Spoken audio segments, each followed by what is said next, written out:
Okay, hello, welcome back to the tutorial.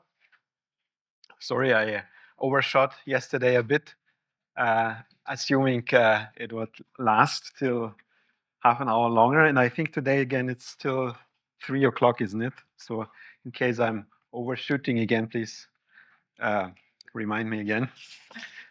Yeah, till 3 o'clock. So last time we had just started on that problem. And what you see is now it's a charge pendulum. You have two spheres on which you can put some charge. You have put a positive charge on the one and a negative charge on the other. So, sorry, you put on both a positive charge or a negative charge. So you have the same charge. Idea is it should repel each other, right? And then they are suspended on some string, and that is non-conducting. So they repel each other, but they also are fixated here at this point. And now you have several forces which are acting on it. You have, on the one hand, the gravitational force, which pulls it down, and you have the electric force, which pushes them apart. So now we can say that the electric force is just here horizontally aligned. That is simply because also you have to consider that this problem is symmetrical, so you have the same mass on each side for the metallic spheres, and you have also the same charge, so it's completely symmetric problem. So you can assume that they are pushing each other, and they will be have the same. Um, I mean, you will have only horizontal force that is acting on the electric wire. It could be different, for example, if the strings would be of different length, then the one might you might not end up with a symmetric problem. But this, to be easy, you have it symmetric. So you know the gravitational force that pulls down is on both the same. They have the same mass. The electric force, anyway, according to Coulomb's law, one is opposite to the other one. And then you have to account for a third force, that is because it is suspended here on that string. And then you have to enter into the geometrical consideration, because you're not looking at the thing, you're looking actually at the rest position after you have added them, then they separate, and then, I mean, they repel each other, and you get to the situation where they're in a stationary state. So stationary state means that the balance of forces has to vanish here, and to change the setting that this is not getting into blanking mode so quickly. Okay. Um, so to make that better visible here, we have put all these forces here. We arranged them. I mean, obviously, as plotted here above, they all act into the onto the mass, but you can plot them here like the concatenate one to the other, and then in the end, the sum of these vectors has to add up to 0 in terms that you have to, if you connect them here, you vector will lead you to the same point of as a starting point. So you have the ground force, you have the electric force, and the suspension force. And now what the question asks is, calculate the angle between the strings and the distance between the two spheres. And it gives you also the mass, so that is 0.5 grams. It gives you the length of the string, which is 1 meter each.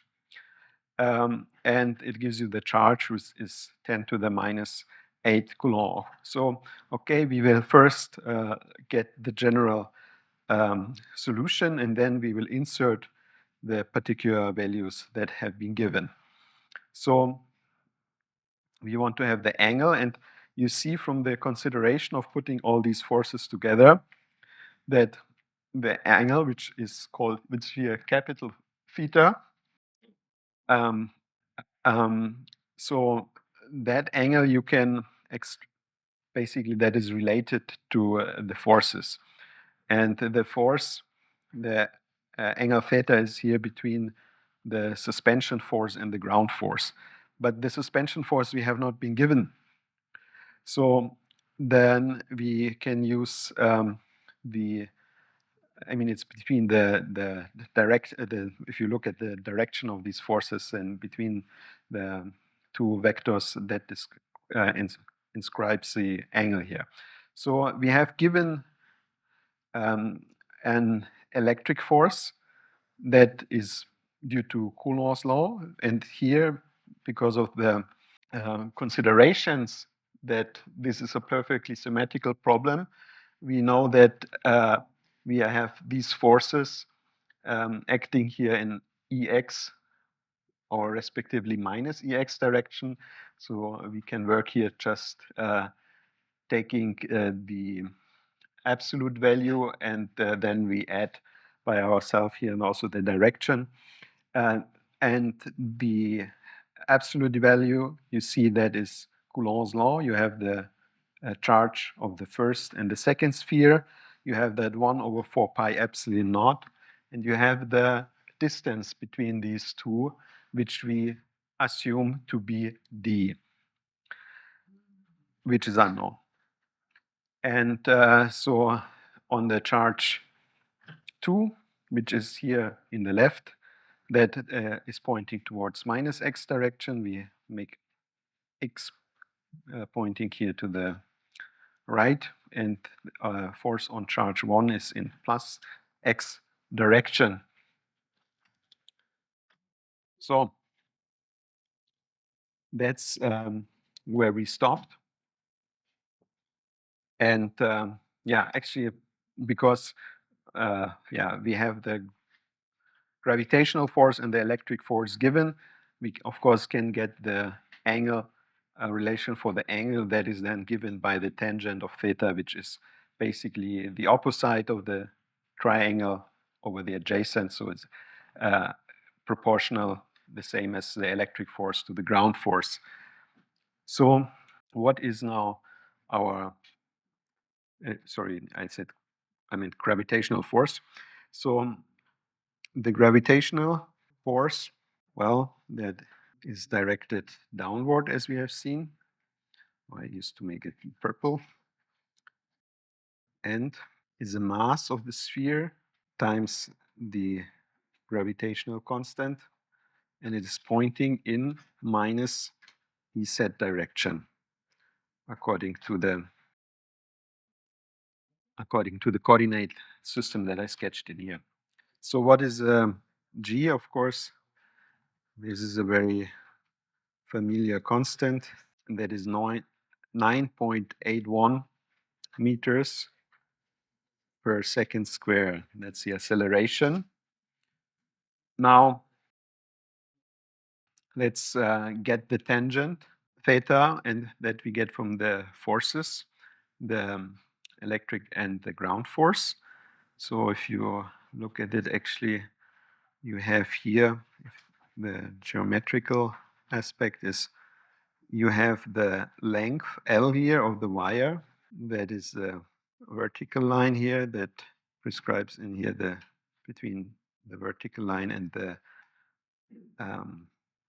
tilt of the vector that describes the wire. That in between there you have your coordinate. You have your angle theta. Here you have your right angle here. And we have set the spacing between the two spheres in the balanced situation is then 2. That means here we only have half the distance. That's d half. We have the second d half here, right? So Then let's insert in our formula for the tangents of theta the forces. So one is the electric force, the Coulomb force. That's q squared over 4 pi epsilon naught. And now you see we use the force depends here on d squared. Yeah, m times g. It's a bit, and you see that later part. So here, well, yeah, we just entered here that Coulomb the Coulomb force. The value is q squared over 4 pi epsilon naught divided by d squared, and then here divided the whole thing by the gravitational forces, m times g. Let's see, yeah. Let's E is set. Yeah. So the gravitational force goes in negative z direction. Hmm? Oh, that wait a moment. This here, if you look, I mean, in this picture you have not really given a coordinate system, but you see we have said x is here from right to left, y is into the plane, and z is the horizontal, the vertical from up to. Z is a. This is, yeah. We could have done it differently. That is just the problem doesn't state how you should do it. I just put in this coordinate system here that you should look at, consider that. But you could of course put that in the xy plane, and then you would have minus ey. That would be also perfectly fine as long as you carry it through the entire problem like that. So now um, from the geometrical aspect of the length of the wire and the separation of the two spheres, you see that you can make use of the sine of theta. That is basically, if you have a triangle, the sine gives you the relation of the opposite over the hypotenuse. Yeah, and the sine of theta, if we look from the geometrical given values, the opposite side that is given as d half the separation of the two spheres, and the length is L, the hypotenuse is the length of the wire. So you see, in the end, we are looking for theta, but in this equation here where we get the tangent theta, we still have d as an unknown, and this d actually it depends on the also on the length and again on the angle theta. So we have to reduce this here because we have two unknowns. We have theta unknown and we have d unknown, and of course they are interrelated, but we can relate here the d to the theta with the known L that is given via the sine relation. Yeah. Sorry? Multiply this one here. Yeah, this is just giving the vectorial the orientation. That's the unit vector E. It's just the unit vector. It just gives you the direction of the force vector. And the D is basically taking then just from the equation above here, D here, you multiply here the L over to the left-hand side. So you get L times sine theta, right? So take that here, we take that again, and we insert basically now, you see this here was unknown. Of course, this one here is also unknown, but we know this relation, how it relates to theta. So we put that d here in the first equation for the tangent theta, and that reduces our two unknowns to a single unknown. Then we have the tangents of theta is q squared is over 4 pi epsilon naught. Then we have the m times g here from the gravitational force, and our d squared is still missing, but that is now substituted by 2 times L times sine theta. And that we have to square because it was d squared, right? So also let's move all the unknowns to the left. So everything that contains the theta. Then we have tangents theta times sine squared of theta is q squared 4 pi epsilon naught times m times g times 2 squared is 4 and the L here, like that maybe.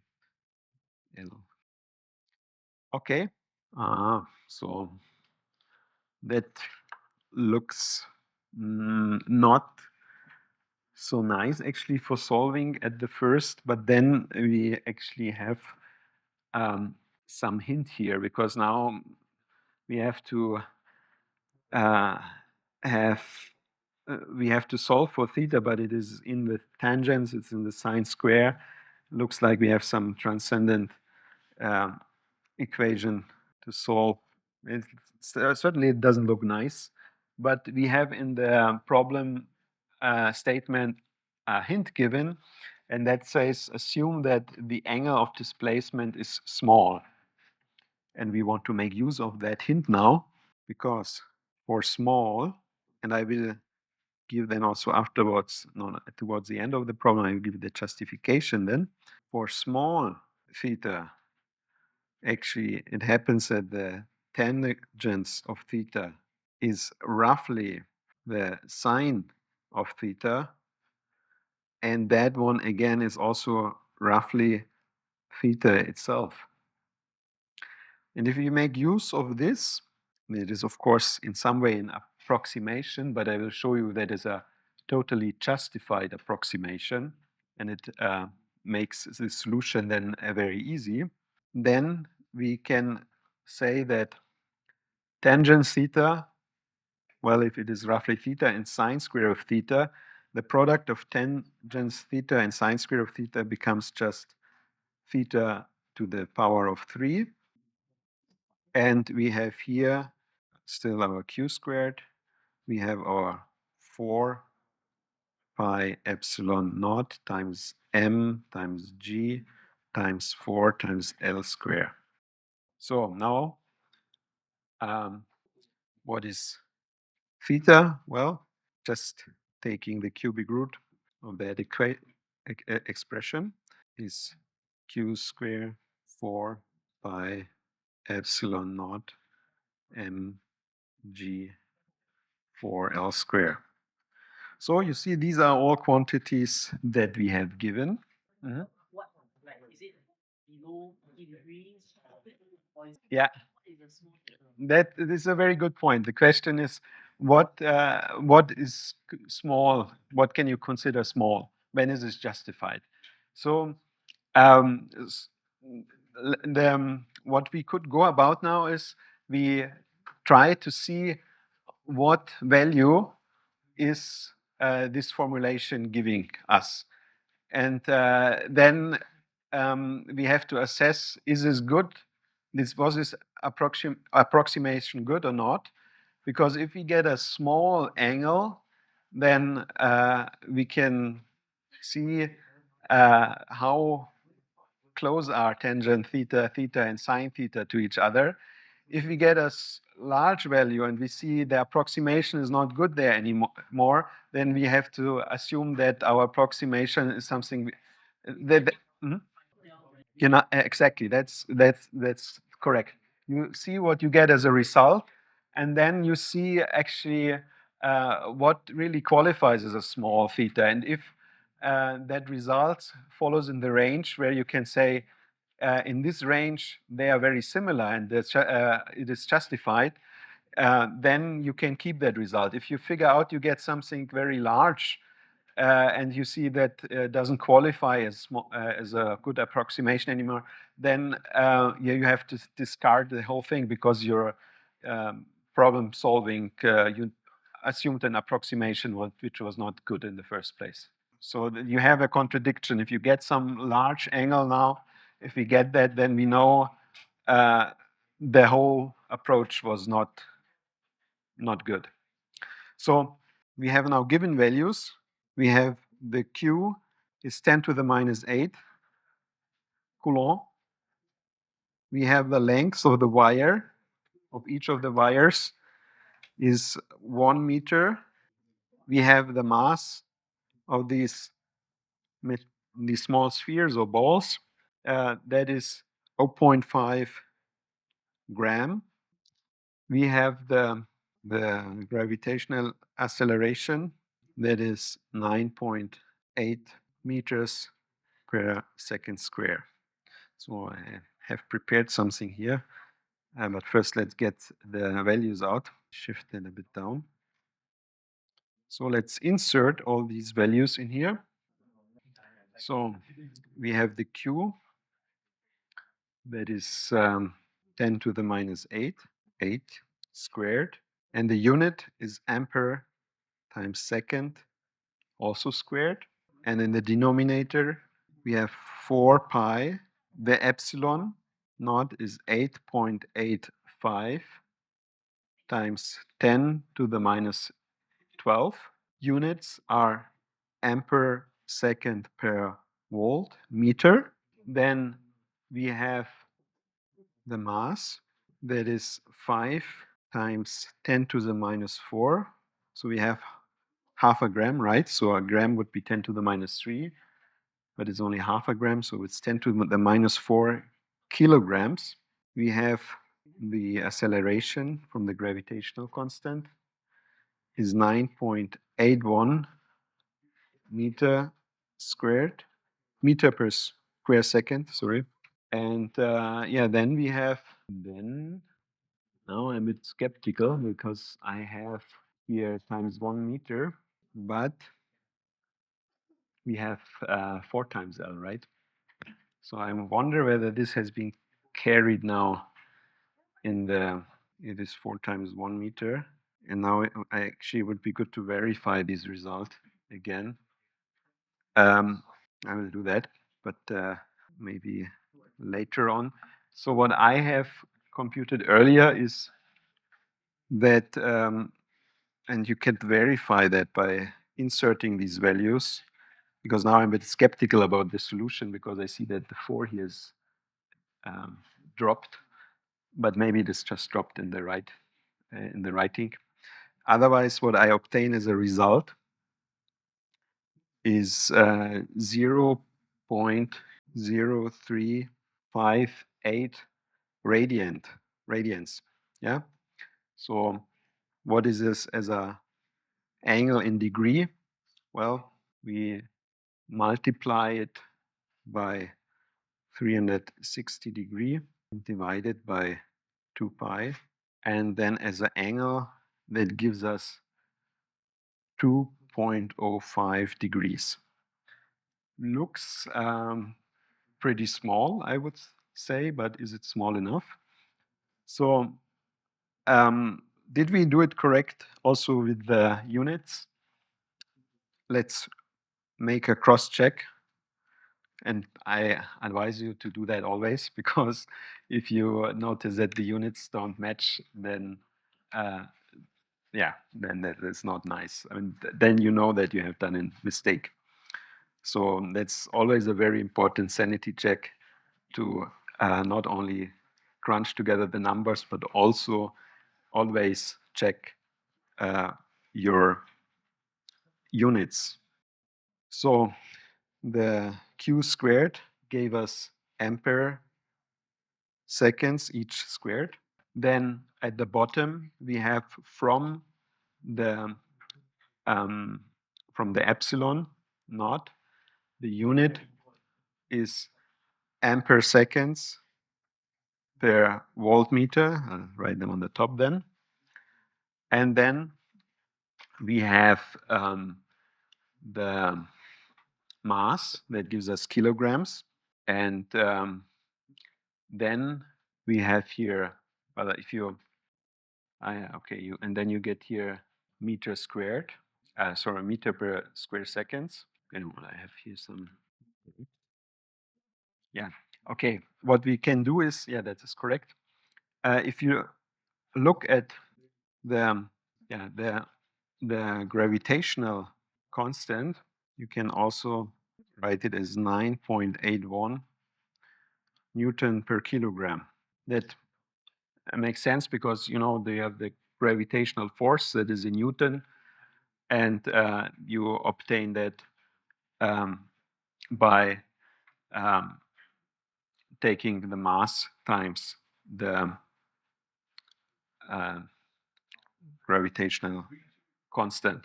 So then you get here Newton per kilogram times the, sorry, there I dropped the square, times meter square. And that is, we can take out this here, kilogram.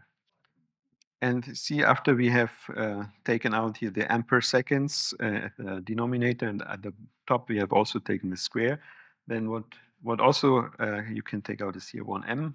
Then you get ampere second times volt. And what remains down there, okay, this is also a very not so nice written, kg, kilogram. But that cancels out, and what you have at the bottom is Newton meter, which is ampere second. We can write this here as volt per meter. We add it at the bottom, and also, well, let's include for why we do that here. The electric force is Q times, so the charge times the electric field. The force is Newton, right? So the charge is given in Coulomb. The electric field is given in volt per meter. So Coulomb is ampere seconds volt per meter. So you see, we, oh, Windows, this is a bit a nuisance with this side panel. I don't know how to get rid of that. I have to figure that out. Okay. So you see, if you look at the electric force, you have force is Newton. Newton is then by the electric force, you have ampere seconds per voltmeter. So let's substitute here at the bottom Newton. We have divided here top and bottom through meter. So we have at the top ampere second times volt divided by meter. At the bottom, only the Newton remains. But the Newton we see is also ampere second per volt meter. And this is very nice. We see all units are vanishing. And that is what we want to have for the angle, right? So that is a good sanity check. We wanted to get angle, and if we had a unit remaining in the cubic root that we are taking to get the theta, then we would have something very odd. So when units vanishing, we can take the square root, the cube root, and that is that's nice. But now the question that you also posed is, how do we know whether this has been justified? I have prepared a plot for you here for the sine x for x. So the sine x you have here plotted in blue, and it is running here from 0 to pi. You have the x itself plotted in green, and you have the tangent x plotted in red. And you see, actually, that doesn't look bad. Well, at first glance, but maybe this whole view is a bit too coarse yet.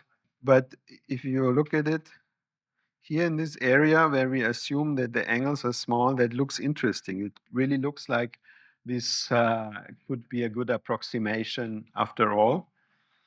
And for that reason, we have magnified that here a bit. So by the way, here you have the 360 degree, and about here 3.14, you have the 180 degree or pi here, yeah? And this is 2 pi here.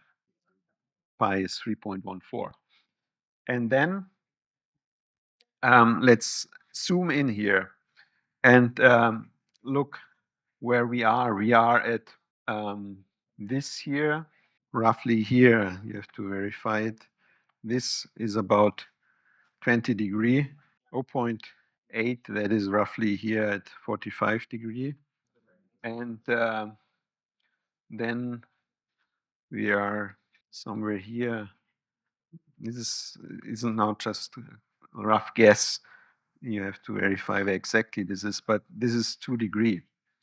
And you see here that at these very small angles, actually, if you look at the plot, so you can compare the values, it is really that this is a good approximation.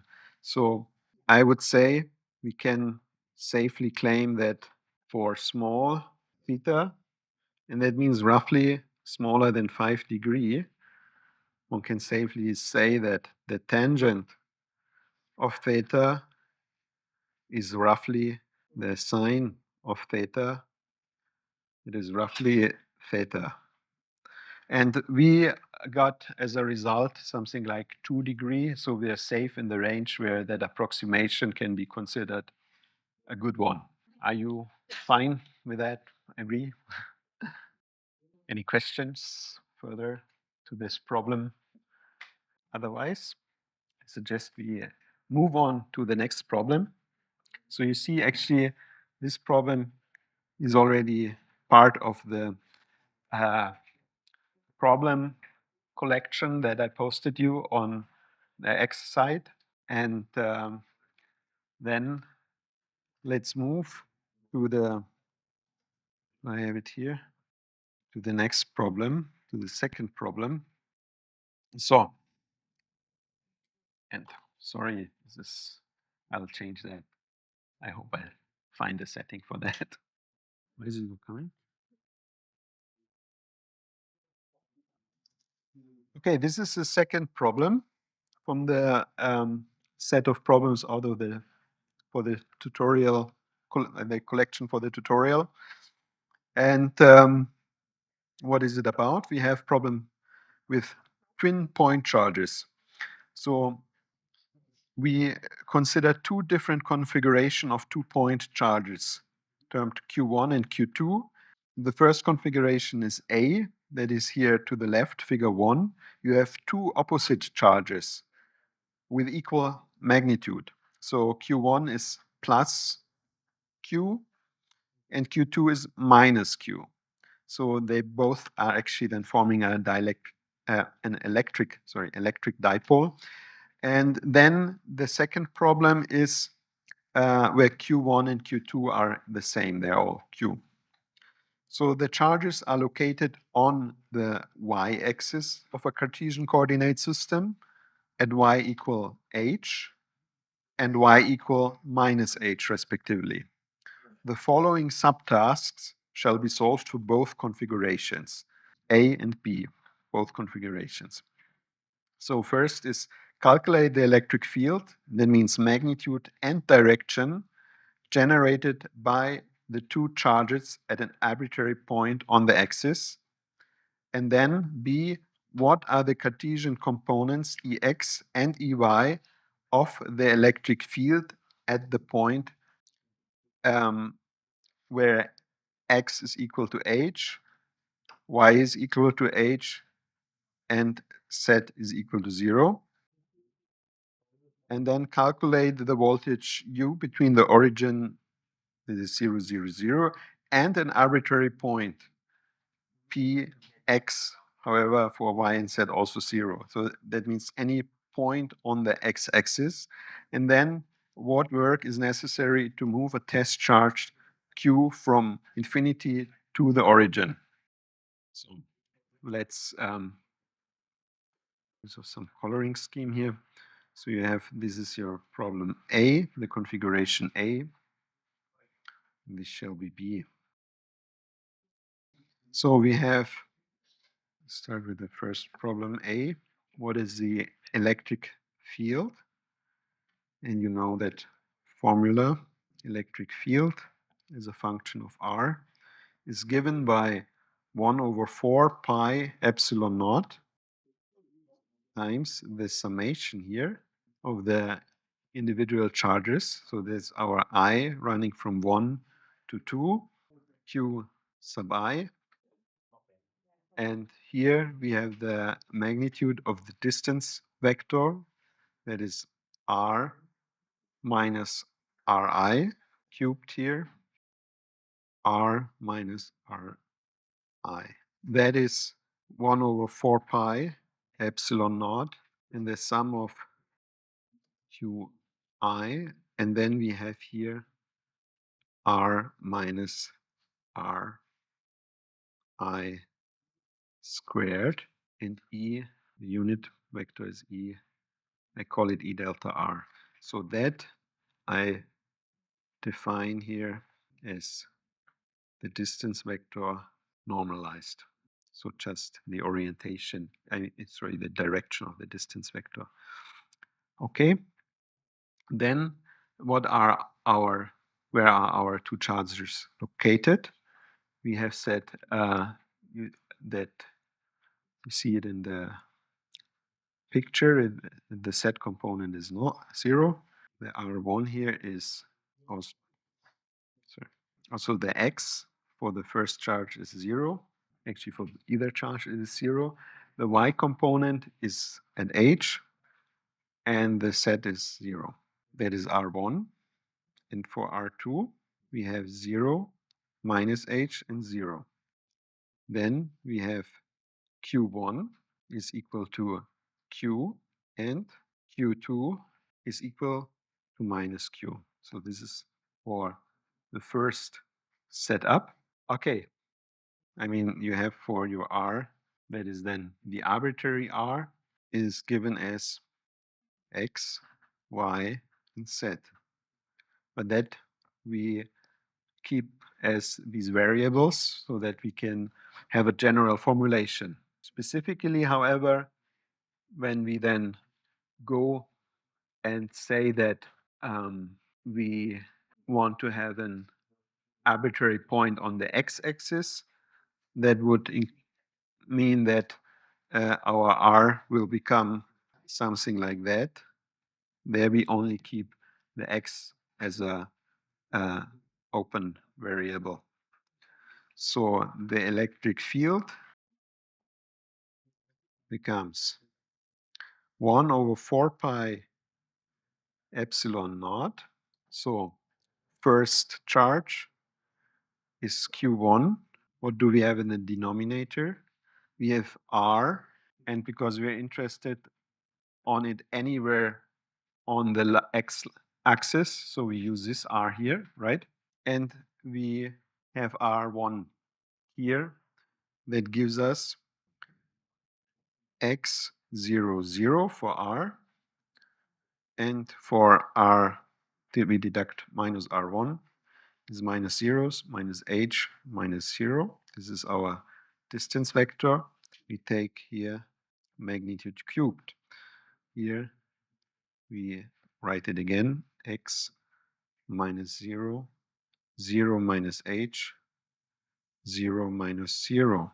And then for the second contribution, Q2, and also important aspect is if you have multiple charges, each charge gives you a contribution to the E field, to the electric field, but you never have multiple electric fields, right?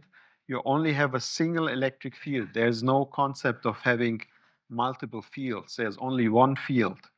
So you can have contributions, different contributions. Hmm? Yes. And this is the first contribution. There's I is 1. So you have R minus R1. So you insert that here, -0, -h, -0. And for the second contribution, you again have here the x -0, but here you have, here you have 0 minus -h is +h, and 0 minus 0, here to the power of 3, x minus 0, 0 minus -h is +h, 0 minus 0.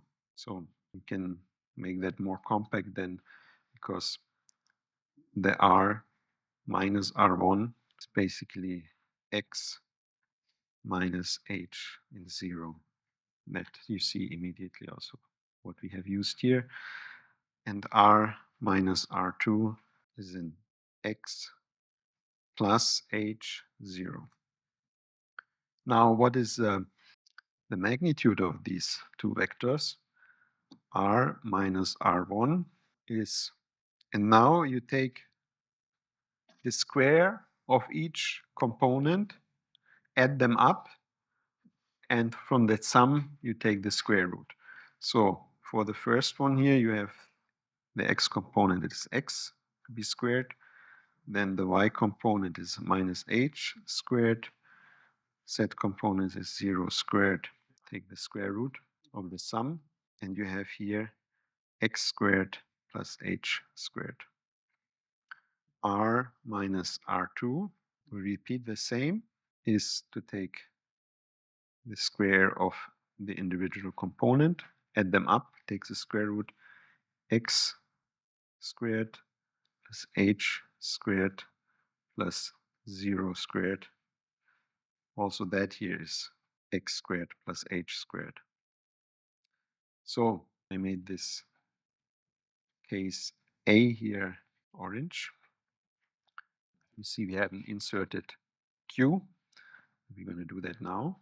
Case A, there Q1 is equal to plus Q and Q2 is equal to minus Q. So what does that give us for the electric field? E of R is 1 over 4 pi epsilon naught times, substitute Q by Q1 by Q, right?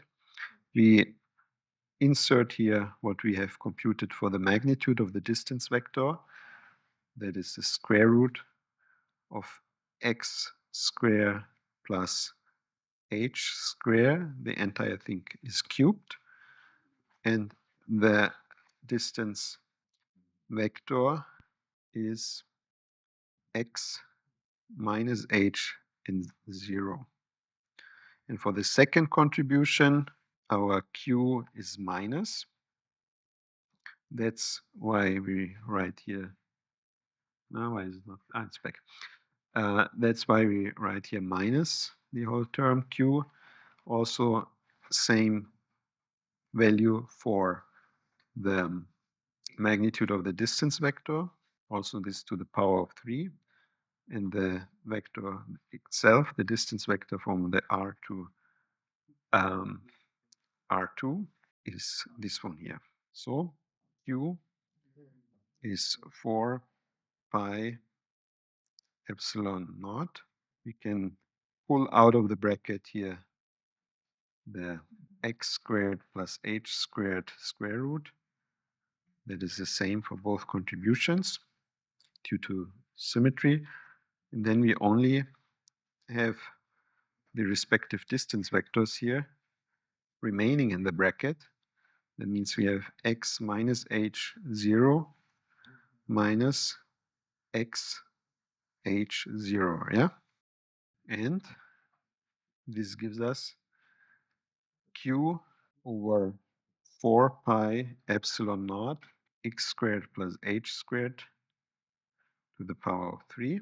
And here we have x minus x is 0, minus h is minus 2h, and yeah, 0 minus 0 is also 0.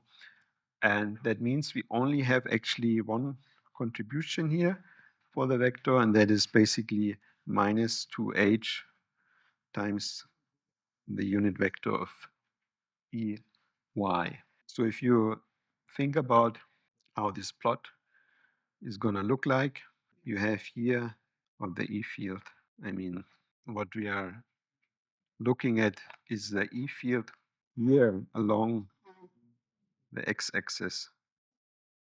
Yeah, here's our x-axis, and this is our charge plus q, and the other one is our charge minus q, and our field lines run from plus to minus.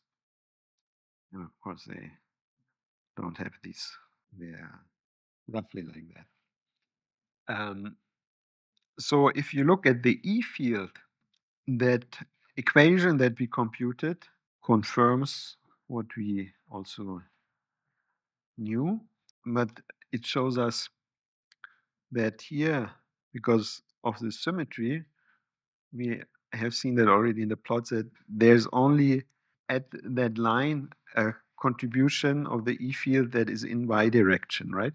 So you only have here a y component. This is our E field, and that is our E field at our vector r, which is only specified in that specific example, or only asked for along that x-axis. So that is our first case. And the second case is our case B, right? This is here where we have charges of the same type.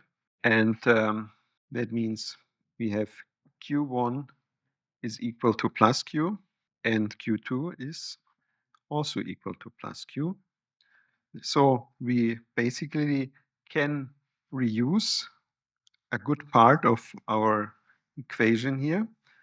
We just have to see that here we subtracted the contributions to the E field from the two charges.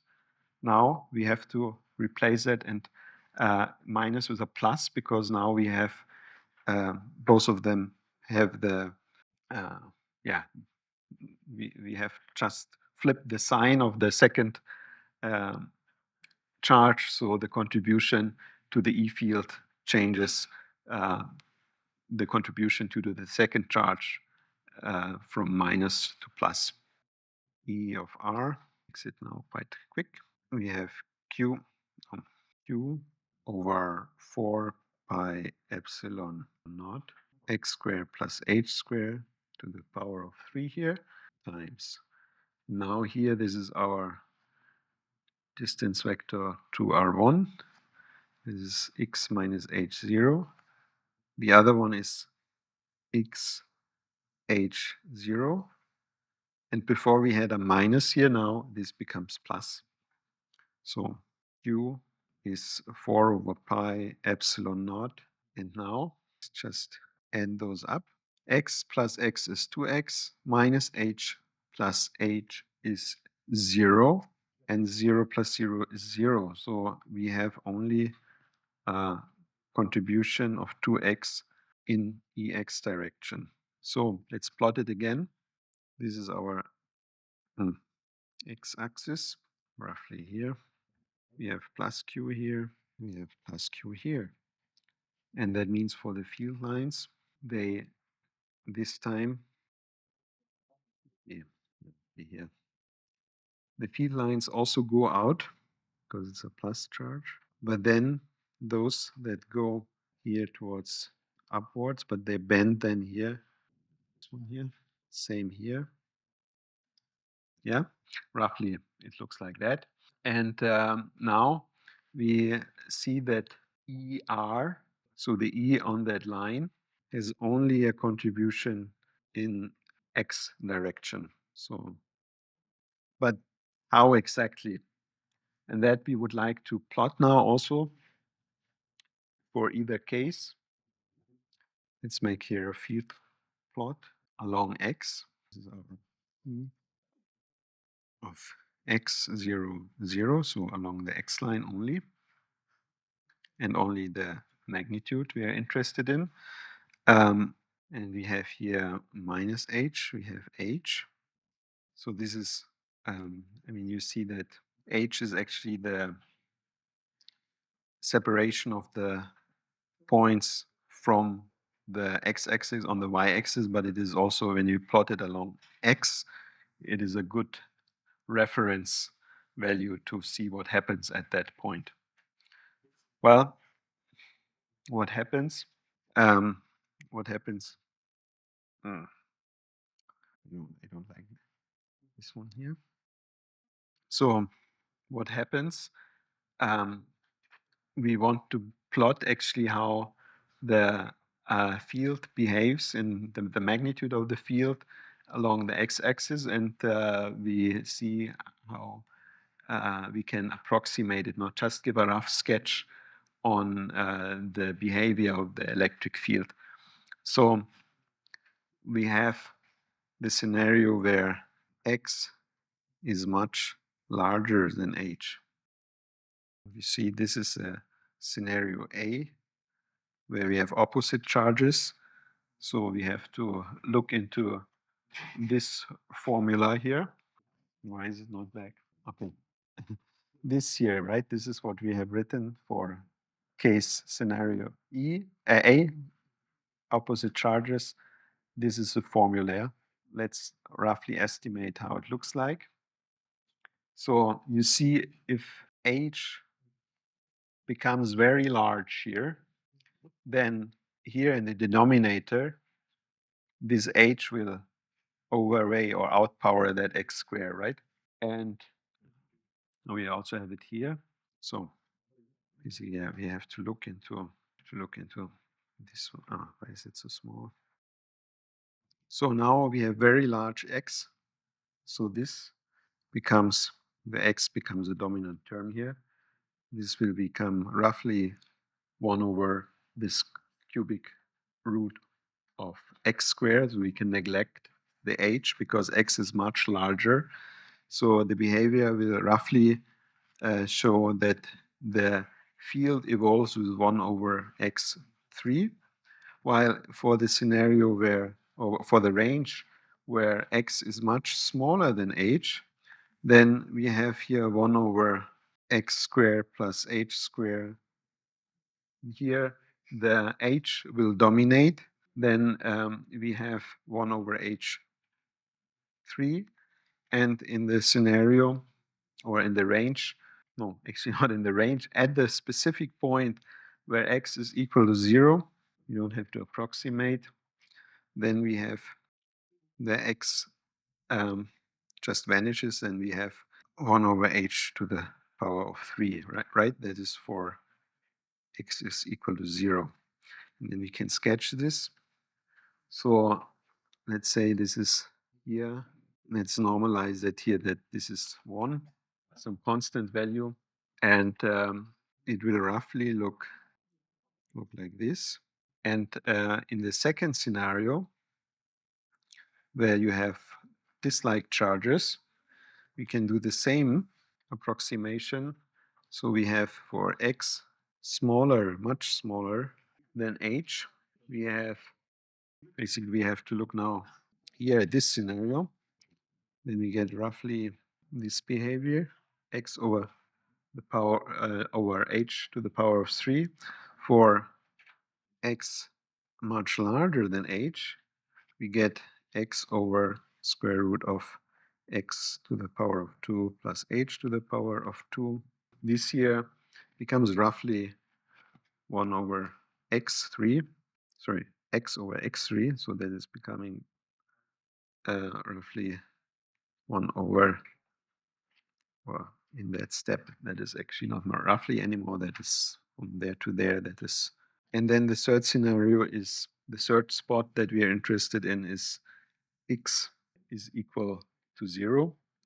Then we have here, sorry, then we have 0, just straight 0. That is for x equal to 0. And then if you plot that, you will get some distribution which roughly looks, it should be symmetric, of course, but basically here in this range, you have a proportionate of 1 over x squared. Here it is roughly proportional to x.